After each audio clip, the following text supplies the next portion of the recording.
Hi hello friends, welcome to new video. ಇವತ್ತಿನ ವಿಡಿಯೋದಲ್ಲಿ ಯಾರೆಲ್ಲ ಪಿ ಯು ಸಿ ಮುಗಿಸಿದ್ದೀರಾ ಅಥವಾ ಯಾರೆಲ್ಲ ಡಿಗ್ರಿ ಹೋಲ್ಡರ್ ಆಗಿದ್ದೀರಾ, ಸೊ ಅವ್ರಿಗೆ ಎಲ್ ಎಲ್ ಬಿ ಕೋರ್ಸ್ನ ಬಗ್ಗೆ ಕಂಪ್ಲೀಟಾಗಿ ನಾನು ಈ ಒಂದು ವಿಡಿಯೋದಲ್ಲಿ ಬೇಸಿಕ್ ಮಾಹಿತಿನ ನಿಮಗೆ ಕೊಡೋದಕ್ಕೆ ಬಂದಿದ್ದೀನಿ ಗೈಸ್. ಪ್ರತಿಯೊಬ್ಬರು ಯಾರೆಲ್ಲ ಎಲ್ ಎಲ್ ಬಿ ಮಾಡಬೇಕು ಅಂದ್ಕೊಂಡಿದ್ದೀರಾ, future goal L L B ಮಾಡಬೇಕು, ಅದ್ರ ಬಗ್ಗೆ ಬೇಸಿಕ್ ಮಾಹಿತಿ ತಿಳ್ಕೊಬೇಕು ಅಂತ ಅಂದ್ಕೊಂಡಿರೋರು ಕೊನೆಯವರೆಗೂ ವಿಡಿಯೋ ವಾಚ್ ಮಾಡಿ ಗೈಸ್. ಯಾವ ಕಾಲೇಜು, ಎಷ್ಟು ಫೀಸ್ ಇರುತ್ತೆ, ಎಲ್ ಎಲ್ ಬಿ ಕೋರ್ಸ್ ಅಂದರೆ ಏನು, ಪ್ರತಿಯೊಂದು ಮಾಹಿತಿ ಕೊಡ್ತೀನಿ. ಅದಕ್ಕಿಂತ ಮುಂಚೆ ನಿಮಗೆ ಏನಾದರೂ ಎಲ್ ಎಲ್ ಬಿ ಕೋರ್ಸ್ ಬಗ್ಗೆ ಫುಲ್ಲು ಡೀಟೇಲ್ಸು ಮತ್ತು ಸಿಲಬಸ್ ಏನಾದರೂ ಬೇಕು ಅಂತಂದರೆ ಯಾವ್ಯಾವ ಸಬ್ಜೆಕ್ಟಲ್ಲಿ 3 ಇಯರ್ಸ್ ಕೋರ್ಸು ಮತ್ತು 5 ಇಯರ್ಸ್ ಕೋರ್ಸಲ್ಲಿ ಸಿಲಬಸ್ ಏನಿರುತ್ತೆ ಅಂತ ಬೇಕು ಅಂದರೆ ದಯವಿಟ್ಟು ಸಿಲಬಸ್ ಅಂತ ಕಮೆಂಟ್ ಮಾಡಿ ತಿಳಿಸಿ. ಅದ್ರ ಬಗ್ಗೆ ವಿಡಿಯೋ ಮಾಡ್ತೀನಿ. ಮತ್ತು ಟೆಲಿಗ್ರಾಮ್ ಚಾನಲ್ನ ನನ್ನ ಡಿಸ್ಕ್ರಿಪ್ಷನ್ ಬಾಕ್ಸ್ನಲ್ಲಿ ಹಾಕಿರ್ತೀನಿ, ದಯವಿಟ್ಟು ಹೋಗಿ ಜಾಯ್ನ್ ಆಗಿಬಿಡಿ. ಯಾಕಂದರೆ ಪ್ರತಿಯೊಂದು L L B related admission ಯಾವಾಗ ಆಗುತ್ತೆ, ರಿಸಲ್ಟ್ ಯಾವಾಗ ಬರುತ್ತೆ, ನೋಟ್ಸ್ ಏನೇನು ಇರುತ್ತೆ, ಪ್ರತಿಯೊಂದು ಅಪ್ಡೇಟ್ ಮಾಡ್ತಾ ಇರ್ತೀನಿ ಗೈಸ್. ಸೊ ಬನ್ನಿ, ನಾವೀಗ ವಿಡಿಯೋ ಮಿಸ್ ಮಾಡಿದೆ, ಈಗ ಟೈಮ್ ವೇಸ್ಟ್ ಮಾಡಿದೆ, ವಿಡಿಯೋಗೆ ಬಂದ್ಬಿಡ್ತೀನಿ ಡೈರೆಕ್ಟಾಗಿ. ಸೊ ನೋಡಿ, ಇಲ್ಲಿ ನೀವು ಫಸ್ಟ್ ಎಲ್ ಎಲ್ ಬಿ ಪದದ ಅರ್ಥ ತಿಳ್ಕೊಬೇಕು. ಎಲ್ ಎಲ್ ಬಿ ಅಂದರೆ ಏನು first? So L L B ಎಂಬುದು ಕಾನೂನು ಕ್ಷೇತ್ರದ ಮೂಲ ವೃತ್ತಿಪರ ಪದವಿಯಾಗಿದೆ. ಸೊ ಇದೊಂದು ಪ್ರೊಫೆಷ್ನಲ್ ಕೋರ್ಸು ಗೈಸ್. ಡಿಗ್ರಿ ಥರ ಅಲ್ಲ, ಬಿ ಕಾಮ್ ಥರ ಅಲ್ಲ, ಬಿ ಬಿ ಎ ಥರ ಅಲ್ಲ, ಇದೊಂದು ಪ್ರೊಫೆಷ್ನಲ್ ಕೋರ್ಸ್, ಓಕೆನಾ? ಸೊ ಯಾರೆಲ್ಲ ಎಲ್ ಎಲ್ ಬಿ ಮಾಡ್ತಾಯಿದ್ದೀರಾ ಅವ್ರಿಗೆ ಈ ಪದವು ಲ್ಯಾಟಿನ್ ಭಾಷೆಯಿಂದ ಬಂದಿದೆ. ಎಲ್ ಎಲ್ ಬಿ ಅಂದರೆ ಯಾವುದು ಭಾಷೆಯಿಂದ ಬಂದಿದೆ ಅಂದರೆ ಲ್ಯಾಟಿನ್ ಪದ. ಅಂದರೆ ಲೆಗಮ್ ಬೆಕಾಲಿರಸ್ ಅಂತ ಲ್ಯಾಟಿನ್ ವರ್ಡಿಂದ ಬಂದಿದೆ. ಲೆಗಮ್ ಅಂದರೆ ಲ್ಯಾಟಿನಲ್ಲಿ ಕಾನೂನುಗಳು, ಬೆಕಾಲಿರಸ್ ಅಂತ ಅಂದರೆ ಪದವಿ ಅಥವಾ ಡಿಗ್ರಿ ಅಥವಾ ಸ್ನಾತಕ ಅಂತ ಕನ್ನಡದಲ್ಲಿ ಕರೀತಾರೆ. ಗೊತ್ತಾಯ್ತಾ? ಅರ್ಥ ಆಯ್ತಾ? ಲೆಗಮ್ ಅಂದರೆ ಕಾನೂನು, ಬೆಕಾಲಿಯರ್ಸ್ ಅಂದರೆ ಪದವಿ. ಎಲ್ ಎಲ್ ಬಿ ಪದದ ಅಕ್ಷರಶಃ ಅರ್ಥ ಅಂದರೆ ಬ್ಯಾಚುಲರ್ ಆಫ್ ಲಾ. ನಾರ್ಮಲಾಗಿ ಇಂಡಿಯಾದಲ್ಲೆಲ್ಲ ಕರೆಯೋದು ಬ್ಯಾಚುಲರ್ ಆಫ್ ಲಾ ಅಂತ ಕರೀತಾರೆ. ಬ್ಯಾಚುಲರ್ ಆಫ್ ಲಾ ಅಂತ ಅಂದ್ಬಿಟ್ಟು ಎಲ್ ಎಲ್ ಬಿನ ಕರೀತಾರೆ. ಸೊ ಇದಿಷ್ಟು ನಿಮಗೆ ಎಲ್ ಎಲ್ ಬಿ ಪದದ ಮೇನ್ ಅರ್ಥ, ಒಂದು ಬೇಸಿಕ್ ಮಾಹಿತಿ. ಸೊ ಈಗ ನಾನು ಮೇಯ್ನಾಗಿ ನಿಮಗೆ ಇನ್ನೊಂದು, ನೀವಿಲ್ಲಿ ನೋಡ್ತಾ ಇರ್ಬೋದು, ಎಲ್ ಎಲ್ ಬಿ ಎಂದರೇನು? ಬ್ಯಾಚುಲರ್ ಆಫ್ ಲಾ ಒಂದು ಕಾನೂನು ಪದವಿಯಾಗಿದೆ. ಈ ಪದವಿಯನ್ನು ಪೂರೈಸಿದ ನಂತರ ವಕೀಲ, ಅಡ್ವೊಕೇಟ್, ಕಾನೂನು ಸಲಹೆಗಾರ ಆಗ್ಬೋದು, ಲೀಗಲ್ ಕನ್ಸಲ್ಟೆಂಟ್ ಕೊಡ್ಬೋದು, ನೀವು ನ್ಯಾಯಾಧೀಶರಾಗ್ಬೋದು, ಜಡ್ಜ್ ಆಗ್ಬೋದು ಗೈಸ್, ಹಾಗೂ ಕಾರ್ಪೊರೇಟ್ ವಕೀಲರು ಆಗಿ ಕೆಲಸ ಮಾಡಬಹುದು. ಅಂದರೆ ಕಾರ್ಪೊರೇಟ್ ಲಾಯರ್ ಆಗಿ ನೀವು ಕೆಲಸ ಮಾಡ್ಬೋದು. ಸೊ ಈ ಒಂದು ಫೋಟೋನ ನಾನು ಇಂದ ಜನ್ರೇಟ್ ಮಾಡಿದ್ದೀನಿ, ಬಟ್ ನಾನು ಪ್ರಾಂಪ್ಟ್ ಕೊಟ್ಟಿದ್ದು ಕರೆಕ್ಟಾಗಿ ಕೊಟ್ಟಿದ್ದೆ. ಈ ವಿಷಯ ಕರೆಕ್ಟಾಗಿದೆ, ನಾನು ನಿಮಗೆ ಎಕ್ಸ್ಪ್ಲೈನ್ ಮಾಡ್ತೀನಿ ಕರೆಕ್ಟಾಗಿ. ಸೊ ಈ ಒಂದು ನಾನು ನಿಮ್ಗೆ ಆಗ್ತಾ ಇರೋ ಒಂದು ಪೋಸ್ಟರಲ್ಲಿ ಏನಾದರೂ ಕನ್ನಡ ಮಾಹಿತಿ ತಪ್ಪಿತ್ತು ಅಂದರೆ ದಯವಿಟ್ಟು ಕ್ಷಮಿಸಿ. ಅದು ಜನ್ರೇಟ್ ಫೋಟೋ ಆಗಿರುತ್ತೆ. ಮೊದಲೇ ನಾನು ನಿಮಗೆ ತಿಳಿಸ್ತಾ ಇದ್ದೀನಿ ಗೈಸ್. ಈಗ ನಾವು ಕಂಟಿನ್ಯೂ ಮಾಡೋಣ ವಿಡಿಯೋನ, ಓಕೆನಾ? ಸೊ ಎಲ್ ಎಲ್ ಬಿಲಿ ಕೋರ್ಸ್ನ ವಿಧಗಳು, types of L L B ಏನೇನು ಬರುತ್ತೆ ನಾನು ಈಗಾಗಲೇ ನಿಮಗೆ ಹೇಳಿದೆ. 3 years L L B course ಅಂತ ಒಂದು ಬರುತ್ತೆ, 5 years L L B course ಅಂತ ಬರುತ್ತೆ. 5 ಇಯರ್ಸಲ್ಲಿ ಏನೇನು ಇರುತ್ತೆ? B A L L B, B B A L L B, B com L L B ಅಂತ ಬರುತ್ತೆ. So 3 years L L B ಅಂತ ಅಂದರೆ ಏನು? ಯಾರು B A, B com, B B A ಇವರೆಲ್ಲ ಮಾಡಿದ ನಂತರ, ಅಂದರೆ ನೀವು ಡಿಗ್ರಿ ಆಲ್ರೆಡಿ ತೊಗೊಂಡಿರ್ತೀರಾ, ಅದಾದಮೇಲೆ ಎಲ್ ಎಲ್ ಬಿ ಮಾಡೋದು. ಇದು 3 ಇಯರ್ಸ್ ಎಲ್ ಎಲ್ ಬಿ. ಅಂದರೆ ಡಿಗ್ರಿ ಮುಗ್ದಾದ್ಮೇಲೆ ನಿಮಗೆ 3 ವರ್ಷ ಎಲ್ ಎಲ್ ಬಿ ಮಾಡಿದ್ರೆ 3 ಇಯರ್ಸ್ ಎಲ್ ಎಲ್ ಬಿ. ಅದೇ ನೀವು ಪಿ ಯು ಸಿ ಪಾಸ್ ಆಗಿದ ತಕ್ಷಣ ಹೋಗಿ ಸೇರಿಕೊಂಡ್ರೆ, ಪಿ ಯು ಸಿ ಮುಗ್ದಿದ ತಕ್ಷಣ, ರಿಸಲ್ಟ್ ಬಂದಿದ ತಕ್ಷಣ ಹೋಗಿ ಸೇರಿಕೊಂಡ್ರೆ, ನೀವು B A L L B choose ಮಾಡ್ಬೋದು, B com L L B choose ಮಾಡ್ಬೋದು, B B A L L B choose ಮಾಡ್ಬೋದು. ಸೊ ಕಾಮರ್ಸ್ ಕ್ಷೇತ್ರ ಅಥವಾ ಆರ್ಟ್ಸ್ ಕ್ಷೇತ್ರದಲ್ಲಿ ಹೋಗಿ ನೀವು ಜಾಯ್ನ್ ಆಗ್ಬೋದು. ಅದನ್ನು 5 ಇಯರ್ಸ್ ಎಲ್ ಎಲ್ ಬಿ ಇರುತ್ತೆ. ಟೋಟಲ್ 10 ಸೆಮಿಸ್ಟರ್ಸ್ ಇರುತ್ತೆ.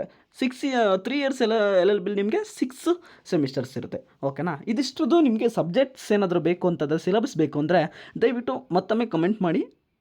ಟೆಲಿಗ್ರಾಮ್ ಲಿಂಕ್ ನಾನು ಡಿಸ್ಕ್ರಿಪ್ಷನ್ ಬಾಕ್ಸ್ನಲ್ಲಿ ಕೊಟ್ಟಿದ್ದೀನಿ, ದಯವಿಟ್ಟು ಹೋಗಿ ಜಾಯ್ನ್ ಆಗಿ, ಓಕೆನಾ? ನೆಕ್ಸ್ಟ್ ನಾವೀಗ ಅರ್ಹತೆ ನೋಡೋದಾದರೆ ಏನು? ಎಲಿಜಿಬಿಲಿಟಿ. ಎಲ್ ಎಲ್ ಬಿ ಮಾಡಬೇಕು ಸರ್, ನಾನು ಎಲಿಜಿಬಿಲಿಟಿ ಏನಿದೆ? ಇದರಲ್ಲಿ ನಿರ್ದಿಷ್ಟ ಏಜ್ ಅಂತ ಇಲ್ಲ ಗಾಯ್ಸ್. ಯಾವ ಏಜ್ ಆಗಿರೋರು ಬೇಕಾದ್ರೂ ಹೋಗಿ ಜಾಯ್ನ್ ಆಗ್ಬೋದು. ಬಟ್ ಕನಿಷ್ಠ ಅಂದರೆ ಅವರು ಪಿ ಯು ಸಿ ಪಾಸ್ ಆಗಿರಬೇಕು ಅಥವಾ ಡಿಗ್ರಿ ಹೋಲ್ಡರ್ ಆಗಿರಬೇಕು. 3 ಇಯರ್ಸ್ ಎಲ್ ಎಲ್ ಬಿ ಹೋಗಬೇಕು ಅಂದರೆ ಡಿಗ್ರಿ ಹೋಲ್ಡರ್ಸ್ ಆಗಿರಬೇಕು. 5 years L L B pass ಹೋಗಬೇಕು ಅಂತಂದರೆ ಸೆಕೆಂಡ್ ಪಿ ಯು ಪಾಸ್ ಆಗಿರಬೇಕು, ಓಕೆನಾ? ಸೊ 3 ವರ್ಷದ ಯಾವುದೇ ಪದವಿ ಉತ್ತೀರ್ಣರಾಗಿರಬೇಕು. 5 ಇಯರ್ಸ್ಗೆ ಪಿ ಯು ಸಿ ಅಥವಾ 12ನೇ ತರಗತಿ ಉತ್ತೀರ್ಣರಾಗಿರಬೇಕು. ಸೊ ನೆಕ್ಸ್ಟು, ಯಾವ ಮಾಧ್ಯಮ ಬೆಟರು? ಯಾವ ಮಾಧ್ಯಮದಲ್ಲಿ ಓದಬೇಕು? ಯಾವ ಮಾಧ್ಯಮದಲ್ಲಿ ಇರುತ್ತೆ ಅಂದರೆ ಯಾವ ಮೀಡಿಯಮಲ್ಲಿ ಇರುತ್ತೆ L L B course? So guys ನೀವೀಗ ಈ ಒಂದು ಎಲ್ ಎಲ್ ಬಿನ ಕನ್ನಡ ಮಾಧ್ಯಮದಲ್ಲೂ ಮಾಡ್ಬೋದು ಅಥವಾ ಇಂಗ್ಲೀಷಲ್ಲೂ ಮಾಡ್ಬೋದು. ಕಂಪ್ಲೀಟಾಗಿ ನೀವು ಕನ್ನಡ ಚೂಸ್ ಮಾಡ್ತೀರಾ ಅಂದ್ರೆ ಕನ್ನಡ ಚೂಸ್ ಮಾಡ್ಕೊಳ್ಳಿ, ಇಲ್ಲ ಇಂಗ್ಲೀಷಲ್ಲೂ ಕೂಡ ನೀವು ಎಕ್ಸಾಮನ್ನು ಬರೆದು ಪಾಸ್ ಆಗ್ಬೋದು. ಓಕೆನಾ. ಸೊ ಅದಾದಮೇಲೆ ನಿಮಗೆ ಸರ್ಕಾರಿ ಕಾಲೇಜಲ್ಲಿ ಫೀಸ್ ಎಷ್ಟಿರುತ್ತೆ, ಯಾವ ಕಾಲೇಜ್ ಬೆಸ್ಟ್ ಕಾಲೇಜ್ ಅಂತ ನೀವು ಕೇಳೋಕ್ಕೆ ಹೋಗ್ಬೇಡಿ ಗೈಸ್. ಈ ಕ್ವಶನ್ನ ತುಂಬ ಜನ ಕೇಳ್ತಾ ಇರ್ತಾರೆ. ಬಟ್ ಏನಪ್ಪ ಅಂತಂದರೆ ಅದು ನೀವು ಕೊಡೋ ಫೀಸ್ ಮೇಲೆ ಹೋಗುತ್ತೆ, ಮತ್ತು ನೀವು ಚೂಸ್ ಮಾಡೋದಕ್ಕಾಗುತ್ತೆ. ನಾವು ಯಾವ ಕಾಲೇಜು ಬೆಸ್ಟ್ ಕಾಲೇಜ್ ಅಂತ ಹೇಳೋದಕ್ಕಾಗಲ್ಲ. ಅಲ್ಲಿ ಯಾವ ರೀತಿ ಪಾಠ ಮಾಡ್ತಾರೆ, ಯಾವ ರೀತಿ ಶಿಕ್ಷಕರು ಏನನ್ನು ಕಲಿಸ್ತಾರೆ, ನಮ್ಗೆ ಯಾವ ರೀತಿ ಇನ್ಫಾರ್ಮೇಷನ್ ಕೊಡ್ತಾರೆ ಅನ್ನೋದು ಶಿಕ್ಷಕರ ಮೇಲೆ ಇರುತ್ತೆ ಗೈಸ್. ಸೊ ನಾವು ಕಾಲೇಜ್ ಬೆಸ್ಟ್ ಕಾಲೇಜ್ ಅಂತ ಹೇಳೋದಕ್ಕಾಗೋದಿಲ್ಲ. ಟಾಪ್ ಮೋಸ್ಟ್ ಕಾಲೇಜ್ಗಳು ನೀವು ಹೋಗಿ ಜಾಯ್ನ್ ಆಗ್ಬೋದು. ಅದು ಡಿಪೆಂಡ್ಸ್ ಅಪಾನ್ ನಿಮ್ಮ ಕಟ್ಟೋಂಥ ಫೀಸ್ ಮೇಲೆ ಆಗಿರುತ್ತೆ. ಓಕೆನಾ. ಎಲ್ಲ ಕಾಲೇಜಲ್ಲೂ ಚೆನ್ನಾಗೇ ಮಾಡ್ತಾರೆ ಅಂತ ನಾನು ನಿಮಗೆ ಹೇಳ್ತೀನಿ ಗೈಸ್. ಪ್ರತಿಯೊಂದು ಕಾಲೇಜಲ್ಲೂ LLB ಕೋರ್ಸ್ ತುಂಬ ಚೆನ್ನಾಗೇ ನಡೆಯುತ್ತೆ. ಸೊ ನಿಮಗೆ ಇಂಗ್ಲೀಷು ಕನ್ನಡ ಮಾಧ್ಯಮದಲ್ಲಿ ಇರುತ್ತೆ. ಸೊ ಅದಾದಮೇಲೆ ನೆಕ್ಸ್ಟು ಪ್ರೈವೇಟ್ ಕಾಲೇಜ್ ಫೀಸ್ ಎಷ್ಟಿರುತ್ತೆ, ಗೌರ್ಮೆಂಟ್ ಕಾಲೇಜ್ ಫೀಸ್ ಎಷ್ಟಿರುತ್ತೆ. ಸೊ ನಾನು ಹೇಳ್ತಾ ಇರೋದು ಓನ್ಲಿ ಗೌರ್ಮೆಂಟ್ ಫೀಸ್ ಮಾತ್ರ. ಇದು 8,000 ರಿಂದ 25,000 ಬರುತ್ತೆ ಗೌರ್ಮೆಂಟ್ ಫೀಸ್. ಗೌರ್ಮೆಂಟ್ ಕಾಲೇಜ್ಗಳಲ್ಲಿ ನೀವು ಸೀಟ್ಗೋಸ್ಕರ ಅಪ್ಲಿಕೇಶನ್ ಹಾಕಬೇಕಾಗುತ್ತೆ. ಸೊ ಪ್ರೈವೇಟ್ ಕಾಲೇಜಲ್ಲಿ ನೀವು ಯಾವಾಗ ಬೇಕಾದರೂ ಹೋಗಿ ಸೇರ್ಕೋಬೋದು. ಬಟ್ ಅದರಲ್ಲಿ 25,000ರಿಂದ 1.5 ಲಕ್ಷದವರೆಗೂ ಇದೆ, ಇನ್ನೂ ಜಾಸ್ತಿನೇ ಇದೆ, 2 ಲಕ್ಷನೂ ಕೂಡ ಇದೆ. ಸೊ ಅದನ್ನೇ ಹೇಳಿದ್ನಲ್ಲ, ಯಾವುದು ಬೆಸ್ಟ್ ಕಾಲೇಜ್ ಅಂತ ನಾವು ಇದರಲ್ಲಿ ಅಸ್ಯೂಮ್ ಮಾಡೋದಕ್ಕೆ ಆಗೋದೇ ಇಲ್ಲ. So it's depends upon fees ಆಗಿರುತ್ತೆ. ಸೊ ಇದ್ರ ಮೇಲೆ ನಿಮಗೆ ಕ್ವಶನ್ ಬಿಟ್ಟಿದ್ದು. ಓಕೆನಾ. ಯಾವ ಕಾಲೇಜ್ ಬೆಸ್ಟು ಅಂತ ನೀವೇ ತಿಳ್ಕೊಬೇಕು ಇದರಲ್ಲಿ. ಸೊ ನೆಕ್ಸ್ಟ್ ಕ್ವಶನ್ ಬರುತ್ತೆ ಏನಪ್ಪ ಅಂತಂದರೆ, ನಿಮಗೆ LLBಯಲ್ಲಿ ಪ್ರಮುಖ ಸಬ್ಜೆಕ್ಟ್ಗಳು ಯಾವ್ದು ಇರುತ್ತೆ, ಮೇಯ್ನಾಗಿ ಏನೇನು ಕಲಿತೀರಾ, ಯಾವ್ಯಾವ ಸಬ್ಜೆಕ್ಟ್ ಕಲಿತೀರಾ ಅಂದರೆ ಕಾಂಟ್ರಾಕ್ಟ್ ಆ್ಯಕ್ಟು, ಕಾನ್ಸ್ಟಿಟ್ಯೂಷನ್, ಭಾರತದ ಸಂವಿಧಾನ ಕಲಿತೀರಾ, ಕಾಂಟ್ರಾಕ್ಟ್ ಆ್ಯಕ್ಟ್ ಒಪ್ಪಂದ ಕಾನೂನು ಕಲಿತೀರಾ, ಅದಾದಮೇಲೆ law of taught ಕಲಿತೀರಾ.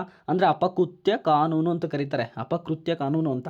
Criminal law, BNS ಭಾರತೀಯ ನ್ಯಾಯ ಸಂಹಿತ ಕಲಿತೀರಾ, BNSS ಕಲಿತೀರಾ, ಭಾರತೀಯ ನ್ಯಾಯ ಸಾಕ್ಷರತಾ ಸಂಹಿತ ಅಂತ ಕಲಿತೀರಾ, ಫ್ಯಾಮಿಲಿ ಲಾ ಕಲಿತೀರಾ ಅಂದರೆ ಕುಟುಂಬ ಕಾನೂನು ಕಲಿತೀರಾ, ಕಂಪನಿ ಲಾ ಕಲಿತೀರಾ, ಲೇಬರ್ ಲಾ ಕಲಿತೀರಾ, ಎನ್ವಿರಾನ್ಮೆಂಟಲ್ ಲಾ ಕಲಿತೀರಾ, ಮತ್ತು ಹ್ಯೂಮನ್ ರೈಟ್ಸ್. ಇದಿಷ್ಟು ಮೇಜರಾಗಿ ಮೇಯ್ನು ಸಬ್ಜೆಕ್ಟ್ಸ್ ನೀವಿಲ್ಲಿ LLB ಕೋರ್ಸಲ್ಲಿ ನೀವು ಅಧ್ಯಯನ ಮಾಡ್ತೀರಾ ಗೈಸ್. ಸೊ ಸಬ್ಜೆಕ್ಟ್ಸು ಇದಿಷ್ಟು ಮೇಯ್ನ್ ಸಬ್ಜೆಕ್ಟು. ಸೊ ನೆಕ್ಸ್ಟ್ ಬರುತ್ತೆ LLB ನಂತರದ ಉದ್ಯೋಗಾವಕಾಶಗಳು. ಸರ್ ನಾವೀಗ LLB ಕಂಪ್ಲೀಟ್ ಮಾಡಾದಮೇಲೆ ನಮಗೆ ಫ್ಯೂಚರಲ್ಲಿ ಯಾವ ರೀತಿ ಕೆಲಸ ಸಿಗುತ್ತೆ, ಯಾವ ರೀತಿ ಉದ್ಯೋಗಗಳು ನಾವು ಪಡ್ಕೋಬೋದು. ಸೊ ನಾನು ಇಲ್ಲಿ ಹೇಳ್ತಾ ಇದ್ದೀನಿ, ಫಸ್ಟು ನೀವು LLB ಪಾಸ್ ಆದರೆ ಈ ಒಂದು ಪದವಿನ ನೀವು ಮುಗಿಸ್ಕೊಂಡ್ರೆ ಲಾಯರ್ ಅಂತ ಕರ್ಸ್ಕೊತೀರಾ. ವಕೀಲರಾಗಬೇಕು ಅಂದರೆ ವಕೀಲರಂದರೆ ಒನ್ಸ್ ನೀವು LLB ಎಕ್ಸಾಮ್ 3 ವರ್ಷ 5 ವರ್ಷ ಕಂಪ್ಲೀಟ್ ಆಗ್ತಿದ್ದಂಗೆ ನಿಮಗೆ ಬಾರ್ ಕೌನ್ಸಿಲ್ ಮೆಂಬರ್ ಆಗಬೇಕು. ಬಾರ್ ಕೌನ್ಸಿಲ್ ಎಕ್ಸಾಮ್ ಬರೆದು ಮೆಂಬರ್ ಆಗಿ ನೀವು ಅಲ್ಲಿ ಎಕ್ಸಾಮ್ ಬರೀಬೇಕು. AIB ಅಂತ ಎಕ್ಸಾಮ್ ಬರುತ್ತೆ, all India bar council examination ಅಂತ.